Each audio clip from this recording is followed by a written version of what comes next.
पूर्व मुख्यमंत्री जयराम ठाकुर जी से कि आप इनको अभिवादन करें।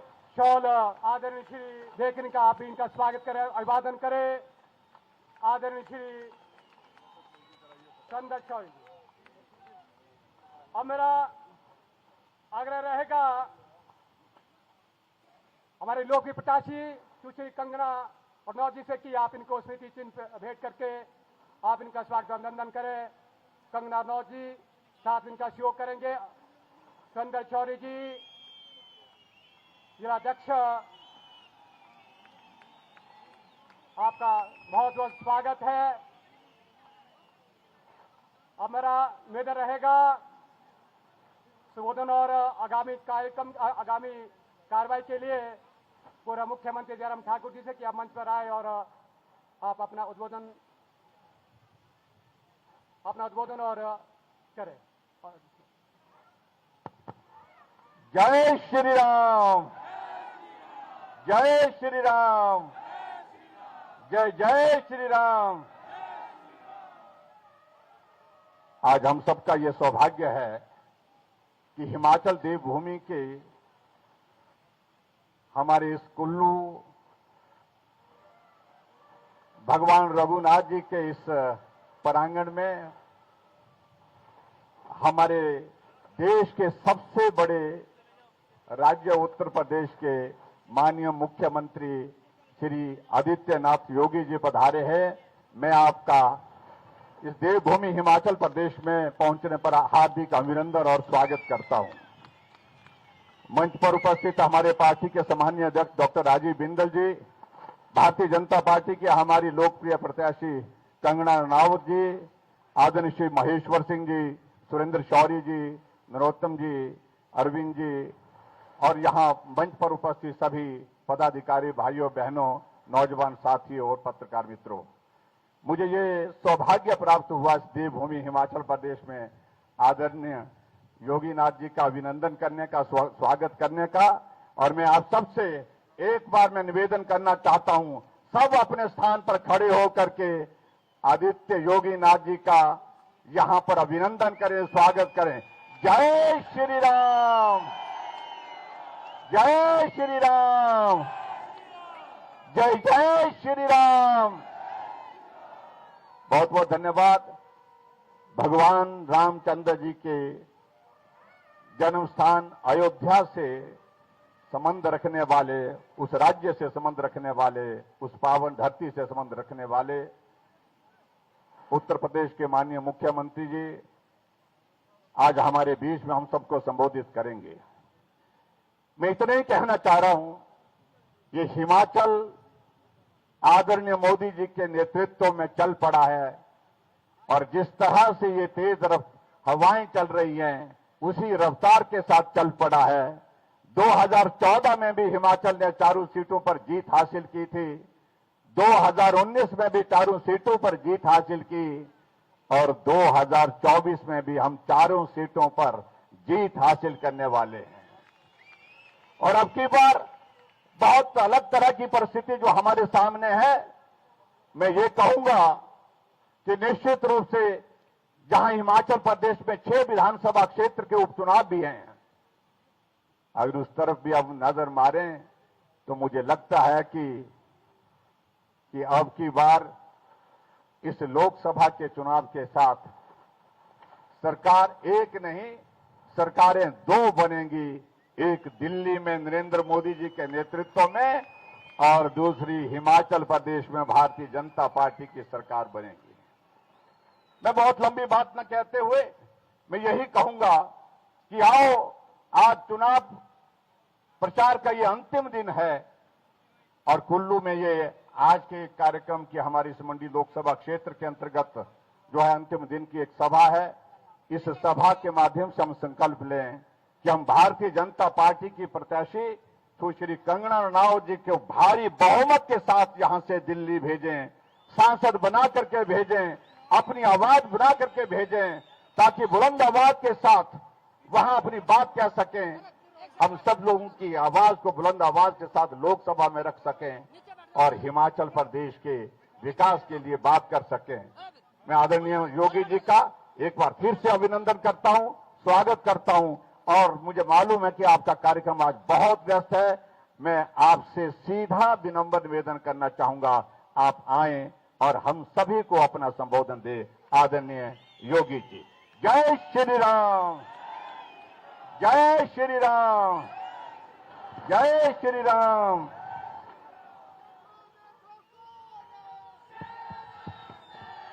भारत माता की, भारत माता की, भारत माता की। नमः पार्वती पतिये हर हर। बिजली महादेव और हिंडम्बा माता के इस पावन धरा को कोटि कोटि नमन करते हुए आप सभी मंडी संसदीय क्षेत्र से जुड़े हुए कुल्लू वासियों का मैं हृदय से स्वागत करता हूं, अभिनंदन करता हूं। मंच पर उपस्थित हिमाचल प्रदेश के पूर्व मुख्यमंत्री सम्मान्य श्री जयराम ठाकुर जी, प्रदेश अध्यक्ष डॉक्टर राजीव बिंदल जी, मंडी संसदीय क्षेत्र से भारतीय जनता पार्टी की लोकप्रिय प्रत्याशी, भारतीय फिल्म जगत की बेहतरीन कलाकार सुश्री कंगना रनौत जी,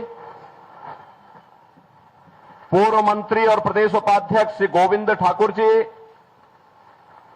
माननीय विधायक श्री सुरेंद्र सौरी जी, पूर्व सांसद जिनके साथ मुझे भी संसद में कई बार रहने का अवसर प्राप्त हुआ, ऐसे श्री राजा महेश्वर सिंह जी, पूर्व प्रत्याशी कुल्लू श्री नरोत्तम ठाकुर जी, जिलाध्यक्ष कुल्लू श्री अरविंद चंदेल जी, महिला आयोग की पूर्व अध्यक्ष श्रीमती धनेश्वरी ठाकुर जी, पूज्य संत महामंडलेश्वर स्वामी राम शरण जी महाराज, मंच पर उपस्थित भारतीय जनता पार्टी के हमारे सभी पदाधिकारीगण और भारी संख्या में कुल्लू में उपस्थित मेरे सभी उपस्थित बहनों और भाइयों, देवभूमि और वीरभूमि दोनों को कोटि कोटि नमन करते हुए मैं आपका अभिनंदन करता हूं। बहनों और भाइयों, आप कितने सौभाग्यशाली हैं कि चुनाव के दौरान कितना सुहावना मौसम है। पिछले 3 महीने से हम लोग मैदान में गर्मी से झुलस रहे हैं। कल दिल्ली का टेम्परेचर 52 डिग्री था, कल गोरखपुर में 48 डिग्री टेम्परेचर था। स्वागत करें, अभिवादन करें। और जब यहां पर मैं आया तो मुझे बड़ी राहत महसूस हुई, मुझे एहसास हुआ कि वास्तव में देवभूमि, जब यहां पर मैं आया, हमारा हिमाचल प्रदेश क्यों कही जाती है। राहत महसूस हुई, मुझे एहसास हुआ कि यद्यपि मेरा जन्म भी पहाड़ों में ही हुआ है, कही जाती है, लेकिन यद्यपि मेरा ये तो प्रकृति और परमात्मा का एक संजोग होता है, लेकिन कि हम लोग ये तो चलते चलते फिर कहीं और निकलते हुए आज मुझे उत्तर प्रदेश में सेवा का अवसर प्राप्त हुआ है। कहीं और निकलते हुए जब मुझे बताया गया कि मुझे हिमाचल प्रदेश में प्रचार के लिए जाना है, जब मुझे बताया गया, मैंने कहा कंगना जी के लिए तो जरूर जाऊंगा, और इसलिए जाऊंगा कि हिमाचल की इस लड़की ने, देखिए उसमें मीराबाई की भक्ति है, उसमें महारानी पद्मिनी का तेज है, और विरोधियों से जूझने के लिए महारानी लक्ष्मीबाई का शौर्य और वीरांगना का भाव भी है। आपने देखा होगा कांग्रेस को और उद्धव ठाकरे की सरकार को कैसे सड़कों पर ला करके पानी पिलाने के लिए मजबूर कर दिया था इन्होंने मुंबई में। तब लोग पूछते थे कि कंगना रनौत कौन है। तब यहां से जयराम ठाकुर जी का बयान आया था, कहा कि हमारी यहां की बेटी है और अगर कोई कुछ बाल बांका भी करेगा यहां की दूर भूमि खड़ी हो जाएगी। और बहनों और भाइयों, आज मुझे आपके बीच में यहां पर उनके प्रचार के लिए आने का अवसर प्राप्त हुआ है। आज हम हिमाचल प्रदेश में मंडी में देखें, हमीरपुर में देखें, शिमला में देखें, पालमपुर में देखें, या देश के अंदर कश्मीर से लेकर कन्याकुमारी तक, कामरूप से लेकर के कच्छ तक, पूरे हिंदुस्तान को जो हम देखते हैं, एक ही नारा गूंज रहा है, एक स्वर पूरे हिंदुस्तान का है, और वह है कि फिर एक बार, फिर एक बार, फिर एक बार, और अब की बार 400 पार की जब बात होती है तो बहन और भाइयों, कांग्रेस चारों खाने चित्त होती है, क्योंकि वो स्वयं 400 सीटों पे चुनाव नहीं लड़ रही है। 400 सीटों पर भी अब उसको चुनाव लड़ने का अवसर प्राप्त नहीं हुआ है। तो जनता जनार्दन से पूछते हैं कि 400 पार कैसे? तो जनता जनार्दन ही कह देती है कि जो राम को लाए हैं हम उनको, क्या हिमाचल और मंडी भी इसके लिए तैयार है ना? जो राम को लाए हैं। और फिर जनता जनार्दन ये भी कहती है कि राम भक्त ही राज करेगा दिल्ली के। आप भी यही सोचते हैं ना? पूरा चुनाव अगर आप देखेंगे तो बहनों और भाइयों, यह राम भक्तों और राम द्रोहियों के बीच में आकर के अब सिमट गया है। राम द्रोही वही जो आतंकवाद और नक्सलवाद का समर्थन करते हैं। राम द्रोही वही जो भारत के अस्मिता और भारत के अस्तित्व पर प्रश्न खड़ा करते हैं। राम द्रोही वही जिन लोगों ने भारत के विकास को बाधित किया, जिन लोगों ने गरीबों के हितों पर डकैती डाली, जिन लोगों ने भारत को हर स्तर पर अपमानित करने का काम किया। और राम भक्त वही जिसके लिए भारत का हित सर्वोपरि है। राम भक्त वही जो भारत की अस्मिता को पहचानता है, 500 वर्षों का इंतजार समाप्त करता है, अयोध्या में रामलला को विराजमान करने के लिए अपनी पूरी ताकत लगा देता है। और जो आपके पूर्वजों का संकल्प था, यही संकल्प होता था। यहां के पालनपुर में 1989 में पहला संकल्प भारतीय जनता पार्टी ने पारित किया था, और अब पारित किया था कि अयोध्या में राम मंदिर के लिए हम आंदोलन करेंगे। यही हिमाचल प्रदेश है। और आज जो संकल्प उस समय हम लोग नारों में लगाते थे कि रामलला हम आएंगे, मंदिर वहीं, यही बोलते थे ना। अब तो अयोध्या में राम मंदिर का निर्माण हो गया ना, कोई संदेह? 500 वर्षों का इंतजार समाप्त हो गया ना।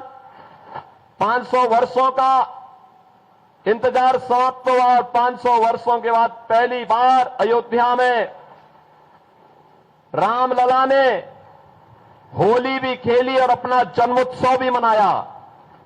बहनों और भाइयों, मैं आप सभी कुल्लू वासियों को इस बात के लिए बधाई देता हूं। इस बात के लिए मैं आपका अभिनंदन करता हूं कि आप यहां पे विजयदशमी का आयोजन बहुत भव्यता के साथ करते हैं। आदरणीय प्रधानमंत्री जी को इसमें शामिल होने का अवसर प्राप्त हुआ था, लेकिन आज मैं आप सबसे भी कहूंगा, आज जब आप अयोध्या आएंगे, आपको एक नई अयोध्या देखने को मिलेगी। ऐसा लगेगा जैसे प्रभु राम के समय की अयोध्या साक्षात इस धरती पर आ गई हो। और अयोध्या में हम लोगों ने कैसे एक एक कार्य को वहां पे संपन्न किया है, यही तो है हमारी कृतज्ञता ज्ञापित करने का भाव। अयोध्या में अगर प्रभु राम विराजे हैं तो अयोध्या में मंदिर में प्रभु राम को विराजमान करने के पहले वहां के इंटरनेशनल एयरपोर्ट का नाम महर्षि वाल्मीकि के नाम पर किया गया। भगवान राम जब वनवास के लिए जा रहे थे तो बहनों और भाइयों, पहली रात उन्होंने बिताई थी निषाद राज के यहां। पहली रात उन्होंने बिताई थी निषाद राज के यहां। अयोध्या में जितने भी रेल बसेरा और यात्री विश्रामालय हैं वह है निषाद राज के नाम पर।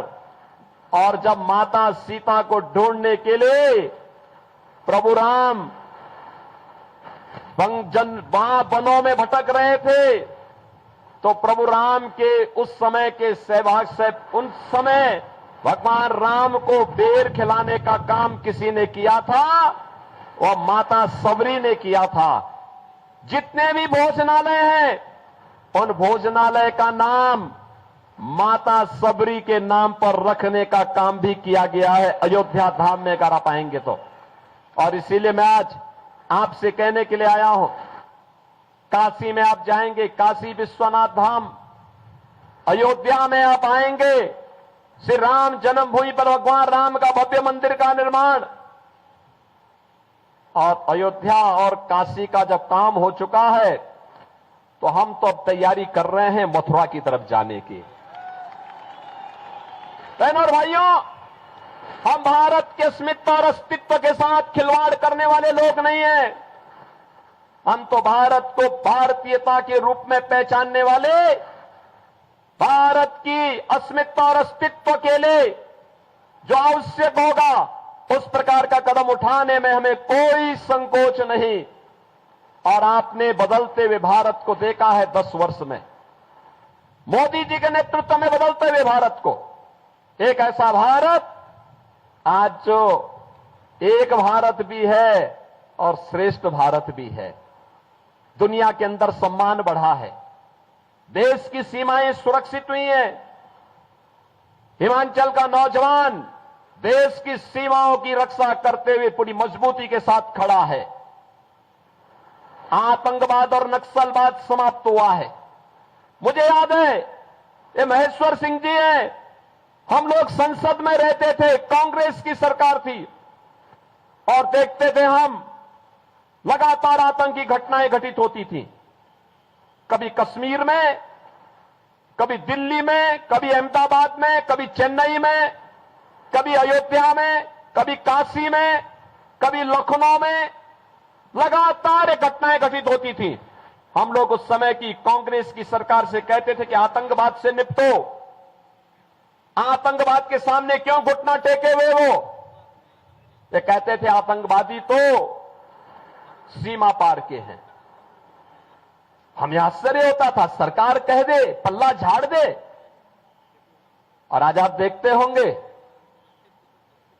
आतंकवाद और नक्सलवाद समाप्त। अब तो कहीं भी आतिशबाजी करते हुए कोई पटाखा भी जोर से फट जाए तो पाकिस्तान पहले सफाई देता है, कहता साहब मेरा हाथ नहीं है, मैंने नहीं किया है, क्योंकि उसे मालूम है ये नया भारत है, उसे मालूम है ये नया भारत है। यह नया भारत छेड़ता नहीं है, लेकिन अगर कोई छेड़ता है तो छोड़ता भी नहीं है। बहनों और भाइयों, नए भारत में आप विकास के नए नए कार्य देख रहे होंगे। हाईवे 2 लेन, 4 लेन, 6 लेन, 12 लेन के हाईवे, रेल, नमो भारत, वंदे भारत, अमृत भारत की नई ट्रेन की सुविधा, एयरपोर्ट की सुविधा, हवाई चप्पल पहनने वाला भी हवाई जहाज की यात्रा कर सकता है, मेट्रो की सुविधा, रोपवे की सुविधा, 1 district 1 medical college, AIIMS, IIT, IIM, IIIT, NIT, और वर्ल्ड क्लास यूनिवर्सिटी का एक संजाल पूरे देश के अंदर आज हम देख सकते हैं। अब तो हिमाचल प्रदेश में भी अपना एम्स है। बहनों और भाइयों, आज जिस कार्य के लिए पहले भारत के वासी दुनिया के अंदर जाते थे, आज वह मोदी जी ने भारत के अंदर ही उपलब्ध करवाने का काम किया है। और गरीब कल्याणकारी योजनाओं की इतनी लंबी फेहरिस्त है, इतनी लंबी फेहरिस्त है। एक भारत है, 80 करोड़ लोगों को फ्री में राशन दे रहा है, और दूसरी तरफ पाकिस्तान है, 23 करोड़ की कुल आबादी, वह भी भूख से मर रही है। और मैं कहता हूं उन लोगों से, इन कांग्रेसियों से मैं कहता हूं जो पाकिस्तान का राग अलापते हैं, मैं उनसे कहता हूं काय भारत में बोझ बने हो। पाकिस्तान में जाओ, वहां कोई भीख भी नहीं देगा, वहां कोई भीख भी नहीं देने वाला है। अरे जो स्वयं भूखों मर रहा है, भारत 80 करोड़ लोगों को फ्री में राशन की सुविधा का लाभ दे रहा है। और बहनों और भाइयों, एक तरफ 80 करोड़ लोगों को फ्री में राशन, दूसरी तरफ 60 करोड़ लोग भारत के अंदर ऐसे हैं जिन्हें उज्ज्वला योजना के अंतर्गत, जिन्हें भारत के अंदर 60 करोड़ लोग हम लोगों ने देश के अंदर ऐसे हैं जिन्हें 5 लाख रुपए की फ्री स्वास्थ्य की सुविधा है। और मोदी जी ने एक बात कही है, उन्होंने कहा था 4 जून को जब फिर एक बार मोदी सरकार बनेगी, 70 वर्ष से ऊपर के हर एक बुजुर्ग को प्रतिवर्ष 5 लाख रुपए स्वास्थ्य की सुविधा के लिए उपलब्ध करवाएंगे। कोई चिंता नहीं घर वालों को। मोदी जी ने कहा है किसान सम्मान निधि जारी रहेगी। 12 करोड़ किसान सम्मान निधि का लाभ देश के अंदर प्राप्त कर रहे हैं। हर घर में शौचालय बन गए हैं। 10 करोड़ घरों में गैस के कनेक्शन पहुंच गए हैं। और मैं जयराम ठाकुर जी को धन्यवाद दूंगा कि हिमाचल प्रदेश देश का पहला राज्य है जिसने रसोई गैस के 100% सैचुरेशन को अपने राज्य में पूरा कर दिया है। ये पहला राज्य है, ये भाजपा का पहला राज्य था जहां पे जयराम ठाकुर जी के नेतृत्व में काम पूरा हुआ। बहनों और भाइयों, 4 करोड़ लोगों को आवास देश के अंदर प्राप्त हुए हैं। मोदी जी ने कहा है 4 जून को जब फिर एक बार मोदी सरकार बनेगी तो मोदी सरकार बनने के साथ बचे हुए गरीबों के लिए भी एक एक आवास उपलब्ध करवाने का काम होगा।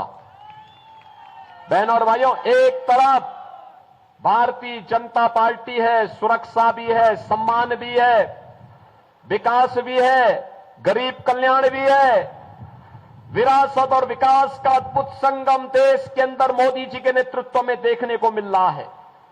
और दूसरी तरफ कांग्रेस के नेतृत्व में इंडी गठबंधन भानुमति का पिटारा है। आप देखो कैसा इनका गठबंधन है, कैसा कैसा कार्य कर रहे हैं, कैसे कैसे इन लोगों का गठबंधन है। दिल्ली में कांग्रेस और आम आदमी पार्टी कहते कि हम मिलकर चुनाव लड़ेंगे, लेकिन पंजाब में उनकी सरकार है, पंजाब में दोनों एक दूसरे के खिलाफ लड़ रहे हैं। देश के अंदर टीएमसी और कांग्रेस कहती है कि हम मिलकर के चुनाव लड़ेंगे, लेकिन बंगाल में जहां टीएमसी की सरकार है वहां एक दूसरे को गाली दे रहे हैं। ऐसे ही हर राज्य में इनके हाल है। और इनका घोषणा पत्र, कांग्रेस का घोषणा पत्र तो ऐसे लगता है जैसे मुस्लिम लीग का घोषणा पत्र हो। बहनों और भाइयों बहनों, कांग्रेस को वोट देने का मतलब आज के दिन पर मुस्लिम लीग को वोट देने जैसा है। जो काम मुस्लिम लीग ने, जो काम 1940 के दशक में मुस्लिम लीग ने किया था, आज कांग्रेस वही काम करने जा रही है। उसका घोषणा पत्र तो देखो, उसका घोषणा पत्र कहता है कि पर्सनल लॉ लागू करेंगे। पर्सनल लॉ का मतलब आप जानते हैं? पर्सनल लॉ का मतलब तालिबानी शासन। बेटी स्कूल नहीं जा पाएगी, बहनें ऑफिस और मार्केट नहीं जा पाएंगी, बुर्का पहन करके घर के अंदर उन्हें दुबक के रहना पड़ेगा। भारतीय जनता पार्टी इस बात की घोषणा करती है, भारत बाबा साहब भीमराव अंबेडकर के द्वारा बनाए गए संविधान से चलेगा, किसी सरिया कानून से भारत नहीं चलेगा। कांग्रेस की इन मंशाओं को पूरा नहीं होने देंगे। और ये वीरभूमि हिमाचल प्रदेश से मैं आपसे यही कहना चाहूंगा, हमें कांग्रेस की मंशाओं को पूरा नहीं होने देना है। कांग्रेस का घोषणा पत्र कहता है, कांग्रेस के शहजादे से किसी ने पूछा क्या करेंगे सत्ता में आकर के, कहा गरीबी हटाएंगे। पत्रकार ने पूछा कि भाई बताओ, तुम्हारी दादी भी यही नारा देती थी और तुम भी यही नारा दे रहे हो। कहा दादी ने नारा दिया था लेकिन मैं एक झटके में हटा दूंगा। कहा कैसे हटाएंगे, कैसे हटाएंगे? उसने कहा संपत्ति का सर्वे कराऊंगा। संपत्ति का सर्वे का मतलब आप जानते हैं? पहले आपकी संपत्ति का सर्वे करवाएंगे। आपके फादर, ग्रैंडफादर ने, आपके दादा ने, आपके बाबा ने, आपके फादर ने, आपके मदर ने, आपकी मां, आपके पिता से किससे कोई पैतृक संपत्ति आपको प्राप्त हुई है, उस पर ये वरासत टैक्स लगाएंगे। वरासत टैक्स में आधी प्रॉपर्टी ये लोग ले लेंगे, आपकी आधी प्रॉपर्टी ले लेंगे और आधी प्रॉपर्टी लेकर के फिर उसको किसी पाकिस्तानी, किसी अफगानिस्तानी और किसी बांग्लादेशी और किसी रोहिंग्या को, घुसपैठे को दे करके, अब आप सोचो आपका 4 कमरे का घर है या 2 कमरे का घर है, आपके पिता ने, आपके ग्रैंडफादर ने बना करके आपको दिया है, उसमें से आधे में आप रहेंगे और आधे में एक किसी घुसपैठिए को रख देंगे। क्या आपको अच्छा लगेगा? क्या कुल्लू वासियों में पूछना चाहता हूं, क्या आपको अच्छा लगेगा? क्या कांग्रेस की मंशा पूरी होनी चाहिए क्या? और मैं इसीलिए कहता हूं, इनका ये वरासत टैक्स जजिया कर है, औरंगजेब का जजिया कर। औरंगजेब की आत्मा एक कांग्रेस के अंदर घुस चुकी है। औरंगजेब मुगलों का सबसे क्रूर बादशाह था। औरंगजेब, बहन और भाइयों, कोई मुसलमान भी, कोई शरीफ मुसलमान भी अपने पुत्र का नाम औरंगजेब नहीं रखता है, क्योंकि औरंगजेब ने पहले अपने भाई की हत्या की, फिर अपने बाप शाहजहां को उसने जेल के अंदर कैद कर दिया था। और कैद करने के बाद शाहजहां ने कहा है, शाहजहां की जीवनी अगर आप पढ़ेंगे, शाहजहां ने, अगर आप खुदा भक्त लाइब्रेरी पटना कभी आपको जाने का अवसर प्राप्त हो तो वहां जाइए, शाहजहां और औरंगजेब के बारे में पढ़िए।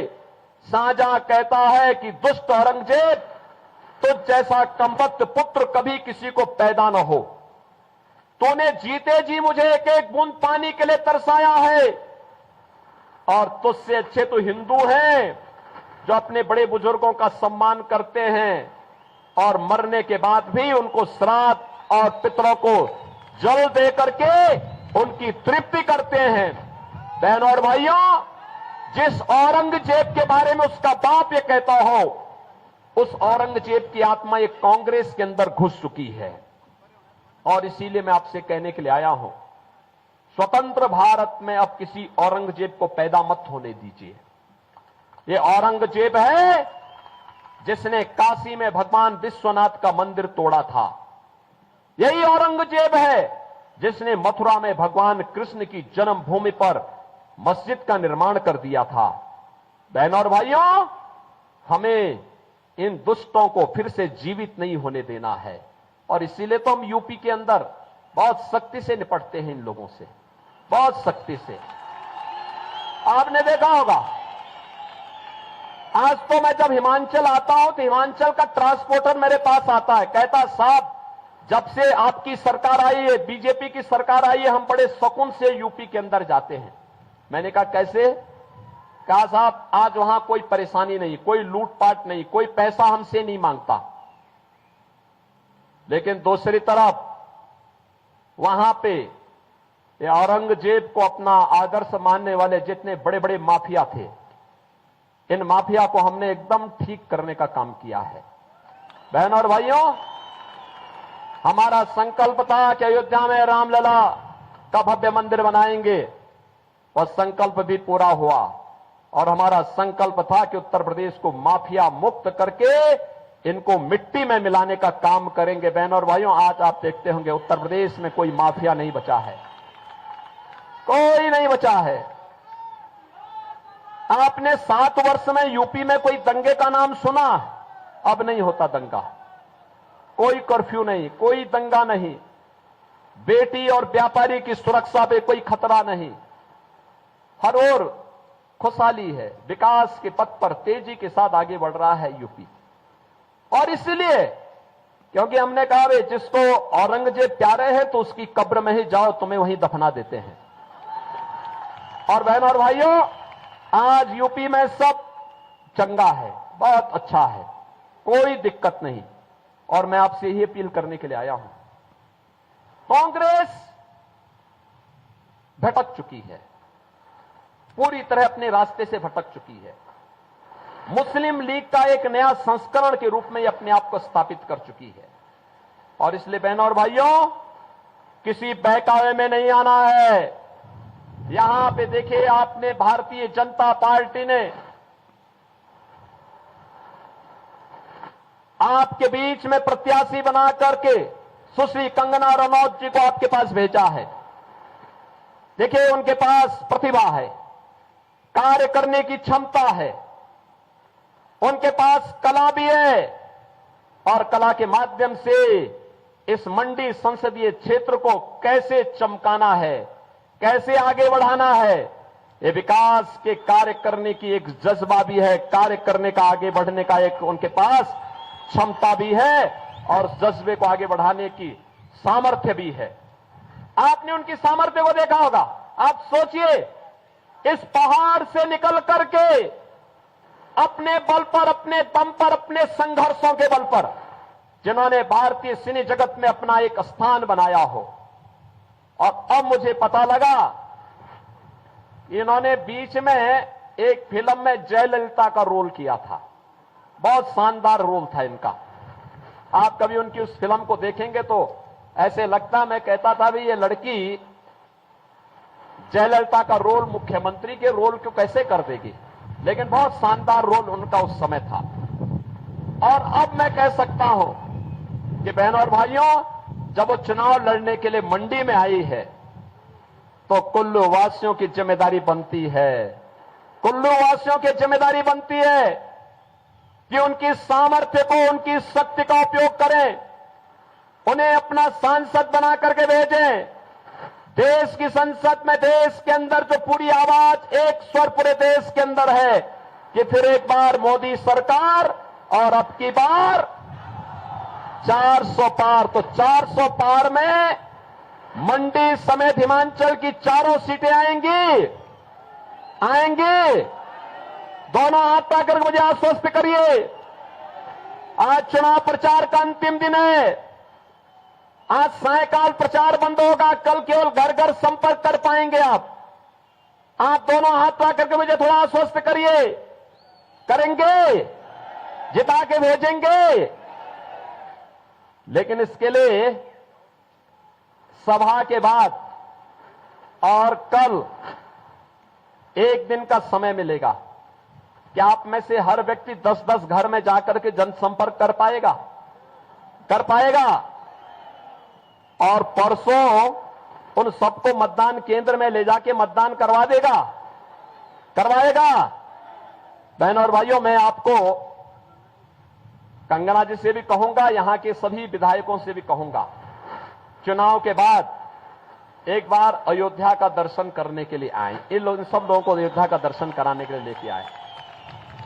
कितने लोग अयोध्या दर्शन करने के इच्छुक है?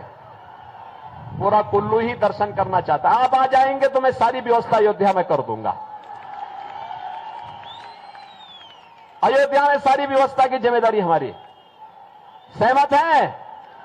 कमल खिलेगा, दोनों हाथ आके बोलेंगे भारत माता की, भारत माता की, भारत माता की जय श्री राम, जय श्री राम, जय जय श्री राम।